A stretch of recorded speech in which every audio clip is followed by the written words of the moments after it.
be even Alessio because I come from Italy. Yep. I've been living in Melbourne for the last 4 years. Yep. And yeah, I've got this big passion for music. This is a Jupiter 80. Yeah, the And Jupiter. that's a very heavy box. Yes, it is. It is. You can feel it. Yeah. It's about 17 kilos. Yep, and it's certainly almost the master keyboard now. It's like the top It of the is. range now. It is. That's this from the past. That's what Zulu been used as the master synthesizer. Yeah. Right, and this is the latest version. It's just a couple of years old, and but it's the best. You can do everything out of it. Oh, that's excellent. Now, this box here is your good old-fashioned MC505. Yeah, that's Yep. right. That's And- right. That has been my first approach to analog devices and electronic music as well. And this it does a bit of drum machine, it does a bit of synthesizer, it does sampler, it does sequencer. You can actually make music with this machine. Yeah. And it's pretty cool. It's got too much things in one feature, but that for me has been a really good start to get into electronic They music. started with the 303 and said, let's add more. Yeah, that's right, that's Now, right. Ellen and Heath mixer, is it? Yeah. Yeah, okay. And finally, we have the Roland TR. Brought along a wee drum machine, little Yeah. MFB 522, which is based on the CR808. Yep. Kind of clumsy interpretation of, but it's still quite nice. Memory Man as well. Yep. Little memory man. Yep. And so can you? This is a little drum machine, is it? Yeah. That's tiny. Yeah, tiny. So, Drum computer, yeah. So the idea is that the sounds are loosely, I think, based on the 808. Yeah. So it's all fully analog. Yeah. Excellent. You've got a whole range of preset rhythms in it. Swing function. Yeah, you can play it directly if you want by tapping Yep. pads. Tempo, obviously. It's got individual outs for bass, snare. Did I see MIDI on the back there? Yeah, MIDI as well. For sync, or does it actually do MIDI host? It does sync, but it's not particularly well integrated. Right. I've had problems with it, put it that way. No problem. And this Memory Man, that's some sort of, is that a digital? I think it's a bucket brigade delay. All right, yep. Yeah, so Yep. solid state delay. Solid state, Yeah, so, delay and chorus and vibrato. Yeah. But, it's analog, so it sounds nice. Yeah, Electro Harmonics, they're putting out so many pedals these days, unbelievable. Yeah. The old bass station, is it? Yeah, just the classic bass station, 90s, analog, real Yeah. analog, but, Back when they started putting dials back on keyboards. Yeah. So I guess loosely sort of based, it's got a bit of a Roland sound to me. Yeah. Let's talk about what you got here. You have brought a I've got my new MS-20 toy, Mini. MS-20 Mini, brand new retro analog. So it's using most of the components that they could find from the original 70s keyboard. Yeah. It's 3/4 size, but pretty much a genuine analog synth, modular.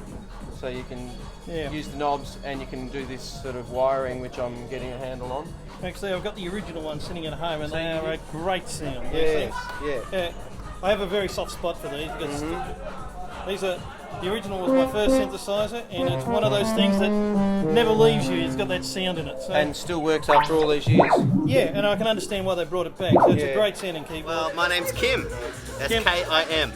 Hey Kim, what are you here to do tonight? I'm here to make some beats. And how are you going to make those beats? Well, I've got an iPad, and it's got lots of squares on it, and I press the squares, and then beats happen. It's the Novation. Novation Launchpad. Launchpad, yes. Yeah. I'm David. My sound source is a computer fan. I'm gonna have a look at this. Computer fan hooked up to a switch and a battery sends an audio signal. I can play it, feel like a DJ, run it through some pedals, see what happens. And how does it pick up the sound? Is it one like a pickup of some form? No, it just goes straight through from the cable. Oh, so you're varying the cable. Oh no, sorry, it's just from the wires. It goes straight to the motor. Oh, right. Oh, that's rather clever. And you brought a whole array of pedals here. So Yeah, hopefully that actually works. I have to ask the question: were you ever a guitarist? Yes, Hence, I tried to be. you tried to be. So I can see a digital A shifter or pitch shifter. Yeah. Yep. Rocktron, Auto-Wah, Metal Zone. A lot of these I've got recently actually. This is probably my favourite, although I wish it was a stereo. I got it about a month before the stereo came out. Yep. But on off, All right, that's momentary. static killer. Yeah. I think you brought it last time. Yeah. And this is a digital delay. DD20, yeah. Boss, yeah. Yeah, DD20, yeah. And then they got the other, so it's got a couple of stereos. Well, I've been making noise forever, and finally he roped me in. He remixed some of my stuff for from Secanda, remixed one of my tracks in an old band that I was in, and we've just been hitting it off. It's been going great. What's the name of the band? The name of this band is called Secanda. Secanda. Does it have a particular meaning?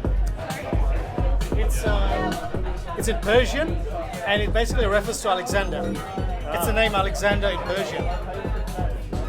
Cool. Don't ask me why. They got filters on them. Yeah. Wow.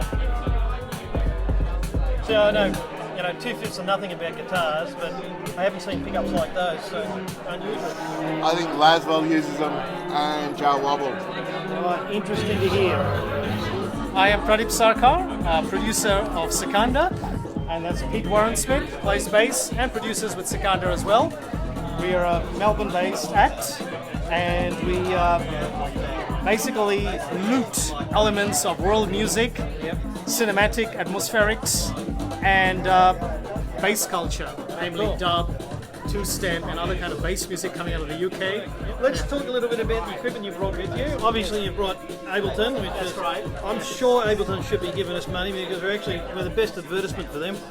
Everybody who turns up here is using Ableton these days. I know, it's almost like an industry standard. Yeah, it is. There's some new stuff coming out now, but still, everybody goes back to Ableton. Yes. You've got the Akai APC 40. That's right. That's going to be like the brains of what you're doing. Yes. Isn't it great? It came on when I talked about it. I know. It's I got this 4 years ago. Yep. It came out in 2009. Actually, I got it in 2009. Yes. And it's just great because it's basically mapped onto Ableton. Ah, so right. it's almost like it's almost designed like for a it. hardware for Ableton. Yeah.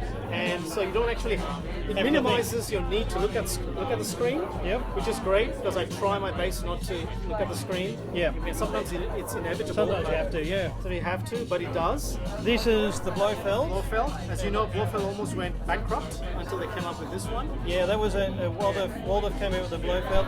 This is just everywhere you see. It's actually well made. You feel it. It's like a solid rock, isn't it? I know, and it really looks good. There's a whole aesthetic aspect about it. Yeah, it's a beautiful looking synthesizer, isn't it? Yeah. And plus stainless steel caps and all that. Indeed, it's got that whole kind of 70s Yeah. kind of, Yeah, almost retro.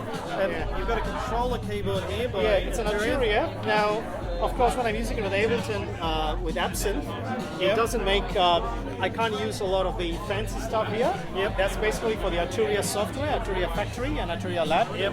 Which I'm not using. And you've got the little Korg, micro Korg. Yes, with the vocoder thingy. Vocoder microphone. Yes. Yep. Seems to dangle a lot. Yep. Another keyboard that's become a staple of a lot of live stuff too. Yes. Sorry. Yeah, do it.